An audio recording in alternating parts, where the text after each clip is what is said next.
Hey there, REM-PCs. Welcome to Rules of Cool, where we interview very special guests, creators, gamers, designers, and world builders. I'm your host, Rem, and today we're going to chat with Bryan C.P. Steele, who is not only a Shadowrun freelance author, but has written for the new Power Rangers role-playing game and the upcoming Transformers role-playing game for Renegade Games Studios, among many, many, many other credits. This week's giveaway is going to be a copy of both of Bryan's Shadowrun fiction novels, Tourist Trapped and Control Issues. So you can enter for free by typing hashtag REMPC in the chat right now for your free entry to win. And you can get bonus entries by going to www.remalternus.com/nuyen and patreon.com/remalternus. Your support helps us pay our cast and crew, so we greatly appreciate it. We do have some news in the Rem Alternus world. First, the Gelatinous Cube Soap Kickstarter has 6 days left, and we just unlocked a new stretch goal. So not only do you get to choose from the green gelatinous cube, green slime, the classic blue, and the black pudding, but now there is also a brand new bloody red one that is cinnamon and sandalwood scented. So it's really nice. You can head over to remalternus.com/soap to get in on the last few days of this Kickstarter. So let's unlock more of those stretch goals. Second, Shadowrun Edge Zone, the upgradable card game, just launched last week, or this past Tuesday on Kickstarter. Man, this week has gone by a little bit fast for me. So yeah, we are already at $62,000 funded. We have reached 2 stretch goals and we're making our way to the 3rd. So you can catch that over at, okay, I can do this. This one is a hard one. It's www.kickstarter.com/projects/CGL/Shadowrun-Edge-Zone. And that link will be in the chat as well for you to click over. So check out our YouTube channel to watch an actual play of the game and check out the Kickstarter and show your support. Now, let's get right into our conversation for this week. So stay tuned, REM-PCs.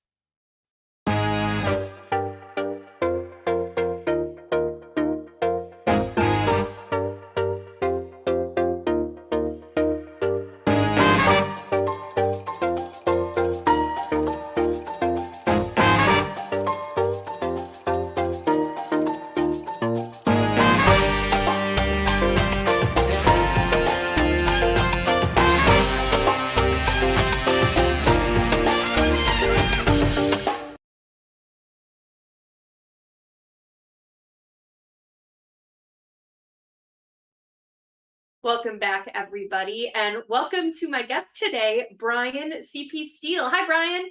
Hello. How are you doing today? I'm doing great. It has been an adventurous day. Yay!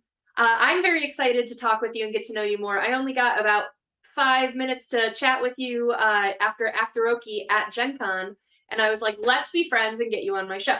So we did it. I keep my promises. In the meantime, though, I want to hear a little bit about you today and get to know you a little bit better. So why don't we start with my favorite question, which is, what is your history as a gamer? Well, it all started a long, long time ago. No, okay, I'm not going to be crazy like that. My cousin Toby on my dad's side, I was 7 years old, and he sat me down at a D&D table and said, "You're a dwarf. You have an axe, and you hate goblins. And go." And I just thought it was an interesting concept. These funny shaped dice. I'm the smallest of kids. I definitely had no idea what I was doing. But I realized that it was imagination. It was playing make believe. It was playing with my toys, but with rules. Yeah. And I fell in love with it. Fast forward a couple of years until I started to actually kind of understand that this is there are books involved, and there's more to it than that. And by the time I was about 10 years old, I was playing, I think, D&D with some of my friends, and I had maybe ventured into my first Rifts game. I think Rifts was one of those very first games that I sank my teeth into. And then it just kind of, it's always been, my imagination has always been a problem for me, for my schooling, for getting trouble at, in places where I'm supposed to be quiet. And it was a solid outlet for my imagination. And by the time I reached like middle school, early high school, I realized that it was going to be a big part of my life, much to the detriment of some of my teachers, and definitely my mother on more than one occasion had said, if you paid attention to your schoolwork more than if you studied, your math more than those D&D books, which it actually leads to a much, fast forward 20 some odd years after, I think I had been in the industry for about 10 years professionally. My mom at like a Christmas or something said, I got to apologize. I told you I was going to throw away all those books if you didn't get your stuff together. You did. I'm glad I didn't throw that stuff away. It's just one of those moments where it's like, well, thank you, validation from my parental figures. Awesome. Yeah, I mean, I think that's really cool. If she wants you to do better in math and stuff like that, well, maybe they should write better stories and word problems around the math to say, like, if you have 20 goblins running at you through a giant open field, and meanwhile you've got the orcs coming from the other side over a mountain that's going to slow them down, at what point will they converge? Later in life, I realized just how much, so I won't lie, I was never a great student. Not necessarily because of like lack of understanding or anything, but it was definitely, I just didn't care what they were throwing at me more often than not. Yeah. But I did particularly well in certain areas, and one of those was always statistics. Probability and statistics has always been something that I did grok that. And it definitely shines now in my design work, because there's something to be said for just kind of being able to eyeball most bell curves and stuff. And it's not something that I would have ever thought about learning, like going to a class to learn. And it's all just comes from the learning of how to roll dice over and over and over and over and over again. Literally decades of rolling the same dice and seeing those results. Yeah. Cool. Since D&D and riffs and yada yada yada, which we're all going to get into, you are fairly new to writing for Shadowrun. So how did you get involved in that? So I will here. I'm gonna admit a dark secret. I actually used to really dislike Shadowrun when I was like in early high school. I was a hardcore cyberpunk fan, and it was why are you trying to mix your orcs with my cyber? Get your magic out of my peanut butter. It didn't mesh with me. And one day, one of my best friends, he was the best man at my second wedding, sat me down and said, "I'm running a Shadowrun game. I want you to try and play." And I was like, rolls my eyes. Okay, fine. And we sat down and we made a elven, actually one of the novels, you get to meet him. An elven kind of Lothario gunslinger. And I was sold. I was like, okay, never mind. Being an elf is cool. I can get behind dragons and elves and things. And I dove in head first, read a bunch of the old novels, got into playing the old game, and it just sort of kind of came together. And at one of the shows, I want to say it was one of the Origin shows, I ran into Jason Hardy, and we've known each other tangentially through just the industry. And he was like, "Hey, have you ever thought about doing some work with us?" And I said, I hadn't really crossed that off, and said no, but sure.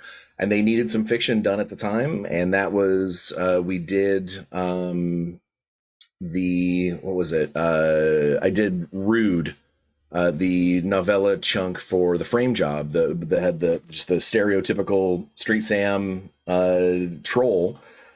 And I loved getting into that world and getting to flex. And Uh, Did you create Rude, or is so it exist? when I was handed the job, when he was said, okay, you need to do this novella based off a Street Sam troll named Rude, Okay. and he is heavily cybered up, heavily bioed up, and that's it. That was basically, here's the parameters. Here's a couple of story beats that you have to hit to match up with the rest of, because all of those novellas for the frame job all kind of come together to one piece, and they overlap each other a little bit on some of the story beats.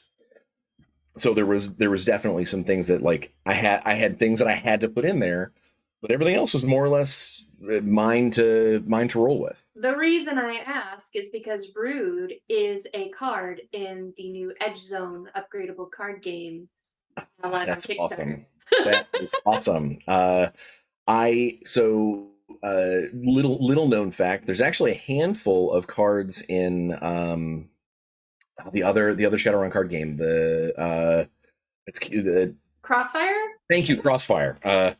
There's a handful of the characters from Crossfire that came from a board game that Catalyst purchased from me that has not ever been produced. Basically, they got all the assets from me, and the board game just never quite gelled. But there's a whole bunch of Shadowrun character templates that got art and things like that from that purchase. Some of those guys ended up in Crossfire. So I'm assuming I'm going to see some more of those characters resurface in Edge Zone. So I'm excited. A couple of those characters came from my own table, my own teams and stuff that I've played with. And if anybody has ever seen the Minotaur Toro, that was a character that I played for years. And he surfaced in actually, I think in Rude's novella, he shows up for a little bit. Cool. So that's if there's one really cool thing about writing for Shadowrun, because there is so much out there and so many moving parts that you can you could have a little bit of everything. Not everything has to survive or be around the same 10 people. Yeah.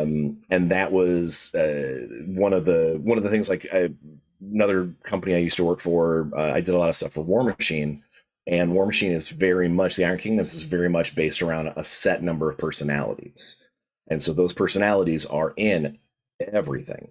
Yeah. This is the opposite. Like, you can introduce new and awesome characters from all over the place, and it just makes sense. Shadowrun, they pop up all over, and it's fantastic. Yeah. Oh, that's awesome. And then not only have you done the novella and the 2 novels, but you've also done a little bit of the rule books recently, correct?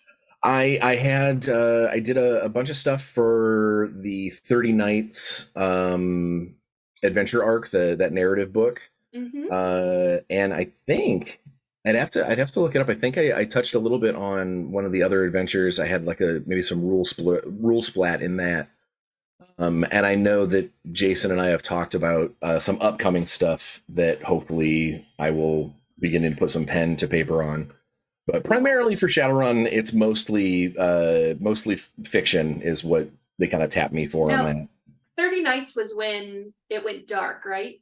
Yes. Fun fact, I think this is the first time I've said it on this show too, but you remember on the Shadowrun website, the Doomsday video that launched? Yes. Oh, no way, really? That was us, yeah. Oh, see, that was super cool.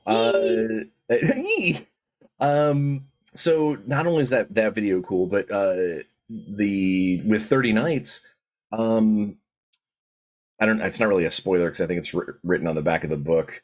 The Tourist Trapped was a companion novel to 30 Nights. Oh, I didn't know that. Yeah. Basically, the reason why I wrote Tourist Trapped was because I had written part of 30 Nights. We could do a tie-in to some of the events that happened in that. You get to see it from a narrative standpoint of what happens when this kind of stuff takes place. That's super cool. Yeah, I might have known that by now, but at Gen Con when we met, I went to the Catalyst booth and I didn't want to carry everything around, right? So I was like, I'm going to come back and get all the stuff from Shadowrun that I want to get. And when I came back, your books, I had just met you that morning, and later that weekend they were gone. So I was like, I'm gonna have to get your book still. I was very pleasantly, I won't say saying pleasantly surprised makes me sound like, God, my work never sells. But it was nice to see so few copies when I did swing by. And what's funny is that John actually had me, he was like, there's only a couple left. You want to sign these real quick? So there's some people at Gen Con that randomly got signed copies because I just happened to like, so when I'm hoping that they didn't think that they got like a used copy and they realized, because my signature's illegible. Yeah, like, oh no. Yeah, like it is a scribble, and then I was dated at the bottom. So it was a scribble with a 22 next to it. So we'll hope if you're watching and check your book. Check the inside cover of your book and see if there's a scribble 22. That means I signed your book before you ever had it. So. That's so cool. All right, so as much as I love talking about Shadowrun, what I want to know what it was like working on the Power Rangers RPG for Renegade Games. So this was easily one of the most interesting lineups. So when I got a phone call out of the blue. I've been freelance for a while. I haven't worked for anybody as a staffer in quite a bit. And I got a phone call out of the blue from Elise, and she's like, "Hey, I know, because we didn't know each other real well at the time. We're good friends now, but like it was just kind of tangentially work friends." And she's like, "I've got a thing coming up that I think that you'd be perfect for." And I said, "Awesome. Let's get the NDAs and everything signed so I can hear more about it." And the conversation started with, "Well, so there's going to be a Transformers role-playing game." And I was like, "Okay, yes. What's next? Like where do I sign? I have negotiations out the window. Done. You could pay me nothing. I'm in." And she's like, "Well, there's more. It's also going to be G.I. Joe and Power Rangers." And I was like, this job just keeps getting sweeter. Like where at some point you're going to say, "Oh, and by the way, we get to do Star Wars in the back lot." It just kept on getting better.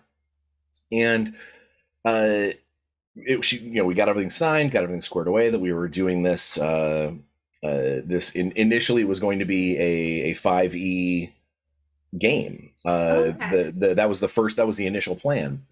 And we had our first meeting with the team, and we got everything together. And at that first meeting, there was 11 of us on the team, and we got divvied up into smaller sub teams while we were all making the same system to be compatible with each other. We had focus groups. Okay. And she starts talking about who's going to be in which group.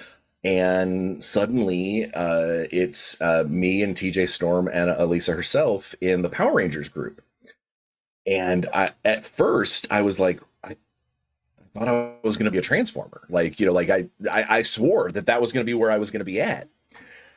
And not that was a problem by any stretch. It wasn't like, oh man, I get to do with another cool license. But it was something that it was a question that came up. And so after kind of off the meeting afterwards, I was like, so I don't mean to sound, ungrateful, but why am I not on the Transformers team? And apparently Hasbro had a particular lineup that we had to get releases out in a certain order with, like, this license needed to be before this one. There were some Hasbro rulings. Sure. And Power Rangers was the first one that had to be out. And Elisa really, really wanted me to be on the core team to help get this initial design off the ground. So I told her, I was like, I'm familiar with Power Rangers. I am not, I'm way more like in league with the Transformer stuff. I can go on for hours and hours. When it comes to Power Rangers, I'm going to need to do some research. And it was, well, you've got about 3 months to really kind of get going on what we're doing. And there's going to be lots of planning meetings and lots of, discussion sessions. And in those 3 months, I watched like 500 hours of Power Rangers, or 500 episodes, just back to back to back. I was working on other things, and my secondary screen was just a constant flow of rubber suit monsters and, you know, teenagers with attitude. I found myself not just watching it for the understanding and note taking, but actually kind of getting into it as it progressed into some of the later seasons. I started buying comics, and I, by the time we started actually working on the book, I was a Power Ranger fan. I actually was like, this is something I'm super happy to be a part of. And now, you know, fast forward 2 years. I have like 2 comic book subscriptions. I'm a member of at least one fan group that I knew about the new series before they announced it, because the fan group found out first.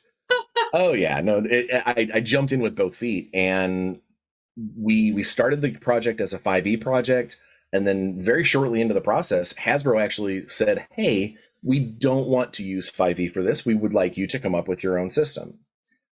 And so that was everybody kind of put the brakes on what you were doing, and okay, time to invent a system. And so Elisa, myself, Ryan, Ben, Paige, James and Eddie and everybody, we had several Zoom meetings, you know, height of COVID, where we came up with the Essence 20 system, where awesome. we designed that. And then the goal from the very beginning was creating a role-playing game system that was setting agnostic, that just worked with any kind of fun cinematic toy box style system. Mm-hmm. And then you can put a coat of paint on it to change it for the different systems, so long as the different settings, so long as the settings function with each other. Okay. And that's what we've got. Power Rangers has been out for 6 or 8 months, I think. G.I. Joe's been out for about 4. And Transformers, I believe, is like shipping to people in the next couple of weeks. So that's it's really cool. It's going to be out. And My Little Pony is in the spring, I think. My Little Pony? I'm sorry. Stop everything. What? Yeah, MLP is our 4th Essence 20 family member. There's the Essence 20 My Little Pony game coming out, I think, in the spring. I know that the book is written, so this is to my own community. We need to get something together for My Little Pony. So we're recording a Power Rangers podcast right now. Oh, awesome. The GM is a super fan, John. Excellent. Shout out for you. I'm asking these questions for you. John is obsessed, loves Power Rangers, and is so excited to not only do the podcast, but wants to do a live stream on our channel as well. But big fan. Well, the first big narrative adventure book. So basically, it's roughly 4 4 splat adventures. You know, and each adventure probably would take 2 or 3 sessions. So I mean, like, it's basically a narrative arc that's designed to take 1st or 2nd level characters up to 5th or 6th level. Yeah. Okay. That is shipping now. It's called Adventures in Angel Grove. Myself and TJ Storm wrote that one. That's cool. And it's the first big Essence 20 adventure book. There's the little splat adventures that came in the GM screens. Okay. But this is the first big non-core book. It's a big hardcover book. And it's for Power Rangers? Mm-hmm. Awesome. Okay, well, I know there's at least one purchase coming your way for that. So that's really exciting. Is there anything else? I jumped from My Little Pony back to Power Rangers, and what is there anything else coming from Renegade? What are you doing with them next? Oh my gosh. Yeah, I'm trying to think what we've announced and what the marketing ninjas will let me talk about. We've announced, so the Adventures in Angel Grove is coming. Across the Stars is the first source book. It deals with kind of the space travel and exploration for Power Rangers. Cool. Comes with a couple of new roles, couple of new influences and origins, a bunch of new perks. That's going to be, hopefully, I would assume it should be out by the end of the year. I would hope. Okay. We've announced Jump Through Time, which is the time travel book. For G.I. Joe, Operation Cold Iron is going to be out. That's their big first adventure book. We've talked about how there's going to be a Cobra book that gives you a bunch of cool assets to build Cobra stuff and also possibly play as Cobra characters if you want. And then I did the Decepticon book for Transformers, which is the same idea but with Decepticons. Awesome. There is an adventure book coming for Transformers, but we haven't announced what it is yet, so I can't say the title until marketing says that I can. Okay. It's I know that it's done. I've seen a bunch of the art and stuff and the layout. It looks great. Good. And then I'm currently working on a Power Ranger source book that has yet to be released or yet to be announced, but it's gonna be one that I think there might actually be some Essence 20 fans that aren't Power Rangers people that might buy it because it's going to be a useful tool for a lot of reasons. Cool. Awesome. Oh, that's exciting. Wow. So lots happening with Renegade. Congratulations on that. That's super cool. As I talked to you after Oki, I'm like, hey, yeah, good job. What do you do? Oh, you've written for Shadowrun. I love Shadowrun. I'm sorry, what Power Rangers? So that's really awesome that you got a chance to work on that. Now, previously, you've also done quite a lot of work for Mongoose Publishing. What did you work on for that? Oh my gosh.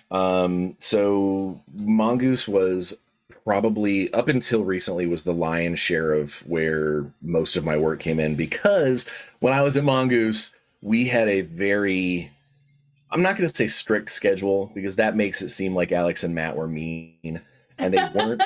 they were prolific. It was a very prolific schedule. We put out splat books. There was 4 or 5 of us staff writers at Mongoose, and we put out a splat book a month, roughly. Oh wow! It was a lot of work. But most of my stuff over there was Babylon 5 role-playing game. I did a lot of stuff for Conan, Traveler, RuneQuest. I did a little bit of their miniature game stuff like Call to Arms, which is Babylon adjacent. Got to play a little bit with the Starship Troopers license before that fell apart. But yeah, no, that was a lot of fun. Mongoose was my first steady gig. I started out with Privateer Press, and while I was there, I was still kind of part-timing it at the cell phone store. You know, I still had other gigs going on. When Mongoose offered me the full-time gig, that was when I was like, okay, I'm leaving retail and mall jobs behind. I am now a game designer. I am a writer, and never looked back. That's been what I've been doing ever since. That's great. Through many a hardship and a few lean years, but yeah. I mean, that's the game dev life. But to have so many big titles and recognizable titles that you've gotten to work on is really cool and a pretty successful, in my opinion, my humble opinion, career. So it's really neat starting to research you and look you up and seeing what you've been part of is super cool. I have been I've said it from the very beginning, is my game industry origin story. I was absolutely lucky to be in the right room at the right time. Hopefully since then it's been skill and work ethic and perseveration of keeping me going.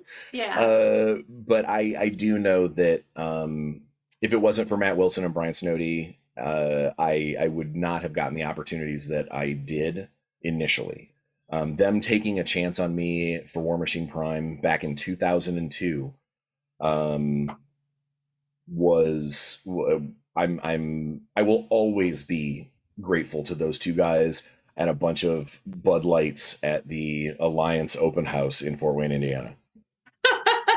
Awesome. That's really cool. Yeah, I agree. Right place in the right time.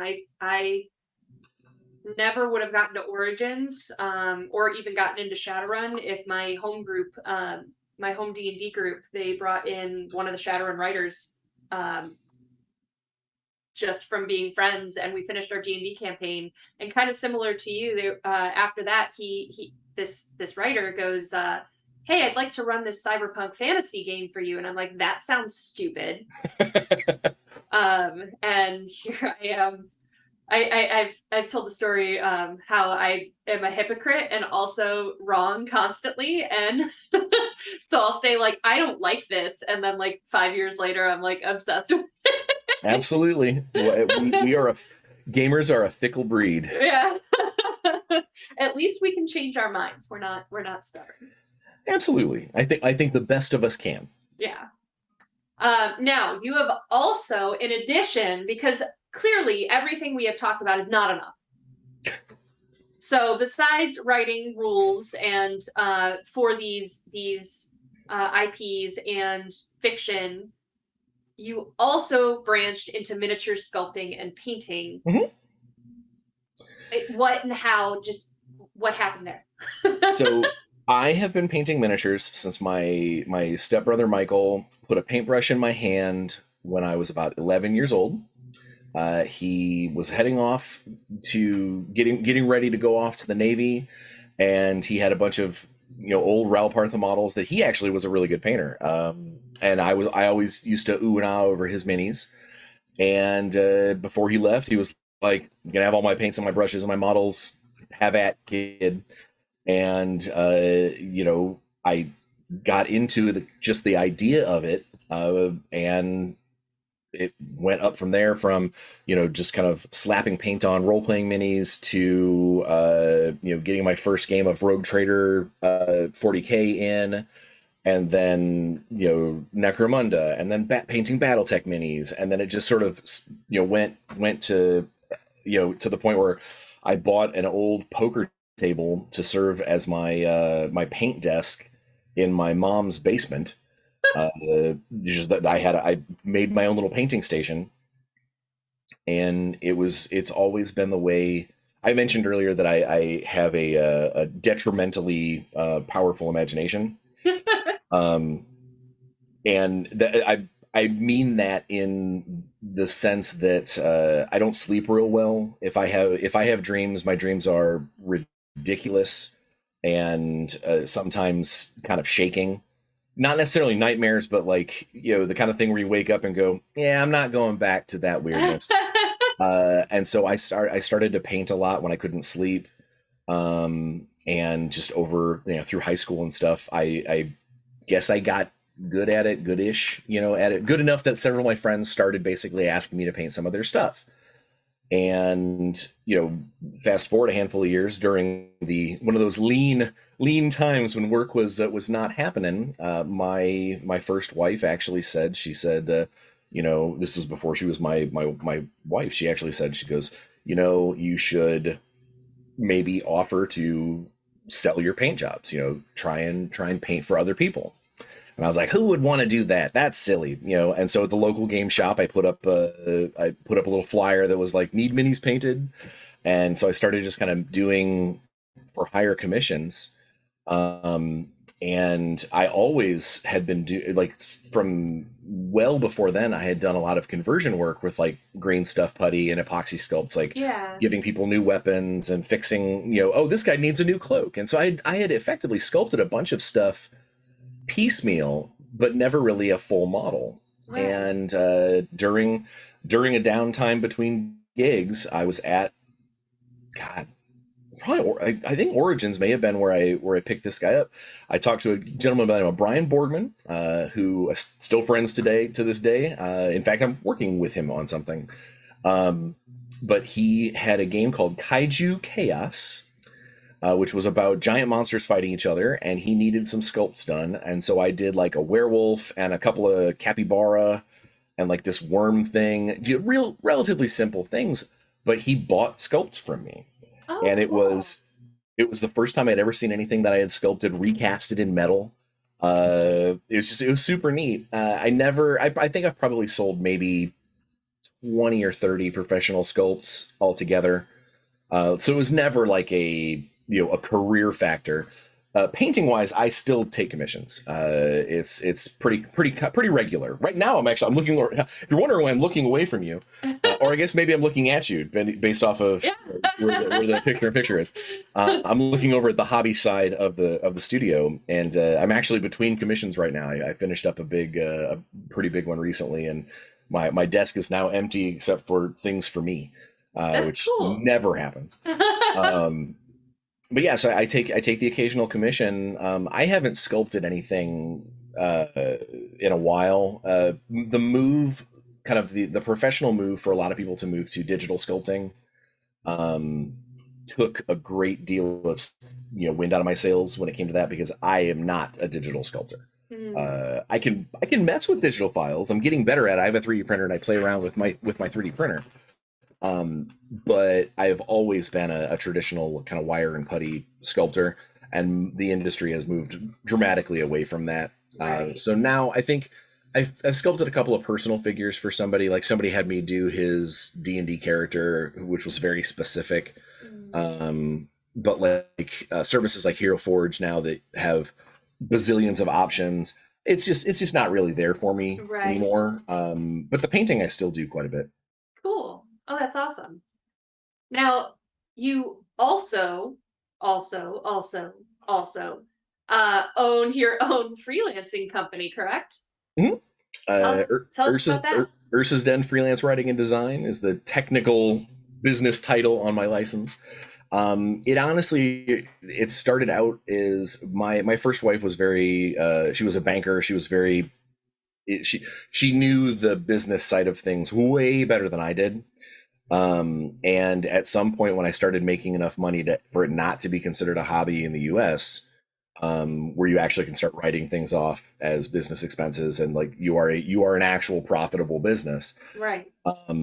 My accountant and my ex-wife, she's like, well, we need to get you, we've got to get you a business number. We have to actually get you set up as a business, and that's how Ursa's Den was born. Was more or less just to kind of keep track of my taxes. Um, and then as I got deeper and deeper into the industry, I learned that a lot of companies do not hire people directly. They almost everybody's under a 1040. It's almost always an independent contractor situation, which it made it 1,000 times easier for me to just keep my business going. Yeah. And so now I've got, clientele contracts and things. I've hired artists and stuff through my license to Hmm. do things. I've got a couple of things on the DMs Guild for D&D. Cool. Just little things here and there, but it has been a huge help to be my own business. Yeah. And paying taxes as an independent contractor sucks. So anything that you can do to try and alleviate some of that sting at the end of the year, Yeah. I highly suggest it. Yeah, definitely. Awesome. So also, I can't even say it that many times. Also to the eighth power, I think is where we are now. I've tried a little bit of everything. If it's possible in this industry, I wanted to make myself as hireable as possible. It is, when I was doing the retail jobs after college, and I did not get along. I gave it the old college try, and then they asked me to not do that anymore. Um, During that period, between then and when I was working full time, I had something like 17 jobs of like 3 months or less. I did donut baking. I tried to intern with an electrician. My shortest lived gig was literally half of one shift before I quit a job. I tried everything, and then I Wow. ended up being a phone jockey at a State Farm Cube Center, and then selling cell phones. And my that kind of try everything till it sticks Mm, went with me into the game industry. Is if there was anything that anybody needed to do, I was like, if I can try, I'll try. yeah. If there's a paycheck involved, or if it leads me closer to a better relationship with an employer, I'll give it a go. Yeah. And that's why so much of my, where you're like, and he's done this and he's tried this. Would I call myself a marketing person? No. Did I run a magazine for 2 years? Yes. You Yeah. know, Not what I would do if someone asked me right now. That's You know, it's really what I love about the gaming industry though, is that you have more of that opportunity because it's still like as saturated as like crowdfunding is right now and stuff like Mhm. that, like it's still a very small community. And so people are always looking for all of these different skill types. And if there's someone that just is interested in it, it doesn't even matter if you've done Yep. it before or not. So that's that's come up with me and my company too, where it's been, hey, can you do this? Yeah, yeah, sure. I'll look it up when I get home, but yeah, sure, we can Yeah. do that. So yeah, taking the time to learn, and you know, I kind of consider myself a professional student in that way, Mhm. um, where you learn a new skill. If it's something that is interesting enough to you, do it. Yep. um, and that's really cool that this industry allows for that, and allows for a lot of change. Well, and I think that there are so many people that, because a lot of the industry for a long time was driven so hard by convention life, Mhm. that a lot of people only know each other through their convention industry connections. Yeah. And the number of people that, like, I'll talk to somebody and they'll be like, "Oh, I was hanging out with Todd," and it's like, "Oh, Todd who? Todd this guy? Oh my God, yeah, I worked with him 10 years ago." It's not to say that the industry is completely incestuous. There is new blood coming all the time, Mhm. um, but there is I don't want to use the word hierarchy because that's not right. There's a network that is there, that it will always be there. Yeah. Once you start, and I also think there's a lot to be said for. uh, God, I'm trying not to sound egotistical in any way. There's something to be said for being a good person to work with, to kind of bend when the bosses say you need to bend. If the contract said, I've given panels and things about, you always get that question of, what's your advice for someone just getting into the industry? And my number one piece of advice is, remember that this work is not yours. Mhm. Is you are working for someone else. Mhm. If you're creating your own game, that's fine. Like if you're publishing your own stuff and you're your own boss, that's awesome. But for the most part, the most success. Let's try that again in English. The most successful, like, freelancers and people who are constantly being rehired are the people who understand that I'm working for someone else. They need to be happy with this final product. They need to be happier than I am. Mhm. And if the boss says, if hey, I need it to be this way, if you might have some wiggle room, you might have some negotiation room with it, but if they say at the end of the day, I want it this needs to Mhm. happen, then you make it happen. That's what they're paying you for. Yeah. And leaving behind some of that hubris, I think is key to Mhm. success in this industry, and people will tell other people about that. I I've had numbers of coworkers that people will call me up and go, "Hey, you worked with X. What'd you think of them?" Yeah. And that's huge, I think. And then this industry really, you don't burning bridges it's always a bad thing, but in this industry, it really, really is It is a small super detrimental. community and people talk. Yeah. Um, Gosh, I could go on with this train of thought with you for ages. I really enjoy talking to you. You're very easy to talk to. But with the time we have left, I Yeah. want to hear about your also to the eighth power, a content creator, streamer, podcaster as well. Yes. So tell us what you've been working on and where we can find your content. So I do a little TikTok stuff. I dabble in the TikTok. And at the TikTok is, I am at the professional nerd, which is a reference to my YouTube show. My YouTube show every Friday at noon. I put out. It's normally about an hour long. Random topic of the week. Sometimes it is something specific that I've been geared up to. Sometimes it's a product unboxing. Some of my shows have been about how to double check your contract when you're hiring yourself out. Make sure that you don't screw yourself on getting compensated. Or what I learned when my first Kickstarter failed. Like little things like that. It basically, it's called forgetting. The name of the show is Tales from a Professional Nerd. And I started it little over 2 years ago, maybe three years ago, maybe 3 years ago. It's been a hot minute. I'm up to I filmed episode 160 this morning. Ooh, congrats. And it's gonna be a lot of fun. You should tune in and see me cry tomorrow because there's crying on this one. Yeah, you were telling me about this before. So Tales from a Professional Nerd on YouTube.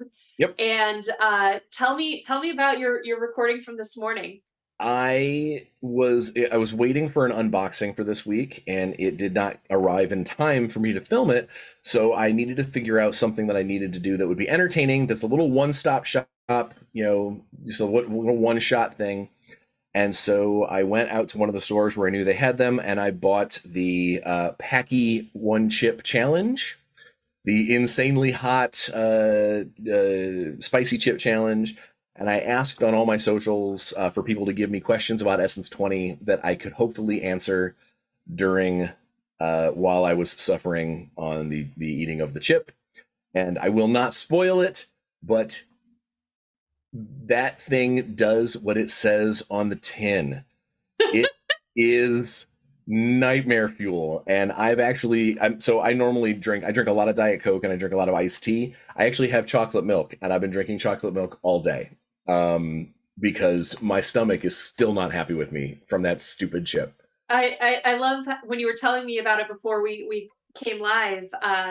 You were all sassy about I've seen those shows, and I thought they were kind of they're just dramaing it up. It's fine. Yeah, it's you're not just that hamming bad. it up for the views. You're hamming it up for the likes. No, that is. I've eaten spicier things that have better flavor, that's for sure. But this was a punch to the gut. And you get to see that if you tune in tomorrow and laugh at me. Yeah, and put your comments in the put your comments in the thing. I also do a monthly comment raffle. That if you comment on my videos, I put you into a randomizer, and it spits somebody out at the end of the month, and they get a prize package from the studio that ranges from painted minis to signed books to I think I gave away a couple sets of dice, just random stuff from the studio that I've gotten from sponsors and things, or just stuff from my own collection that's no longer sparking any joy. And rather than trying to sell it, I give it away to people where comment on my videos. So that's awesome. That's really cool. So YouTube, we have your Twitter on the screen. Okay. Where else can people find and follow you? Facebook, and Facebook is Bryan C.P. Steele. I love to talk about comics and movies and games and stuff. You can get me on TikTok, the Professional Nerd, but Twitter and Facebook are probably the two big ones. Okay. Aside from just watching content. Awesome. Well, we are at about that time to wrap up, but it was lovely and easy to talk to you, and I look forward to following you and hearing more about all the cool stuff and shenanigans you get yourself into. Thank you for being here. When you guys start doing more of your Power Rangers stuff, hit me up. I'll see what I can muster up, if maybe a drop in or a special NPC, or throw some monster as yet unpublished monsters at your GM. I think I hear John screaming all the way in Portland, and I'm in Montreal right now, so we will absolutely do that. Well, that sounds fun. Thank you so much, Bryan, for being here. This was fun. I'm glad you stuck around after Actoroki to say hi. I love new friends. Hooray! Absolutely. Absolutely. Awesome. Well, stay tuned, everyone. We will be right back for the end of the show.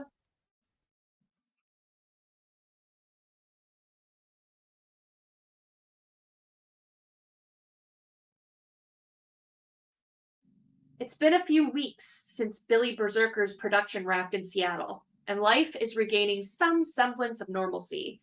Or maybe it's just the calm before a new storm, as a fan turns up dead on Violet's doorstep. Who is this guy, and how did he end up there? Why is he covered in gold? And who is hunting him? Join us for the case of the Midas Talismonger in the next episode of Shadowrun 6th World, Emerald Glitch coming up next. And don't forget that we have a wonderful a wonderful giveaway of Bryan C.P. Steele's Shadowrun novels, both Tourist Trapped and Control Issues, in PDF. So thank you so much to Catalyst Game Labs for donating such a great prize. And you can enter to win for free by typing #RemPC in the chat right now.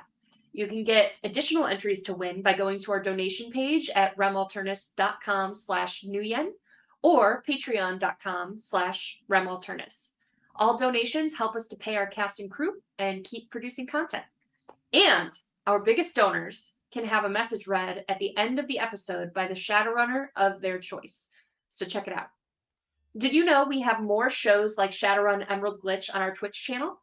We stream 5 to 6 days a week over on twitch.tv/masterofrem, including the Dresden Files RPG, Shadowrun 5th Edition, Steampunk Fantasy D&D, and more. So check us out and give us a follow. Thank you all for joining. Next week, we will have Matt Lemon, the driving force of Shadowrun Missions Online, to talk with us about how you can play in the official Missions Legal Shadowrun games. So we'll see you next time, RemPCs. Bye.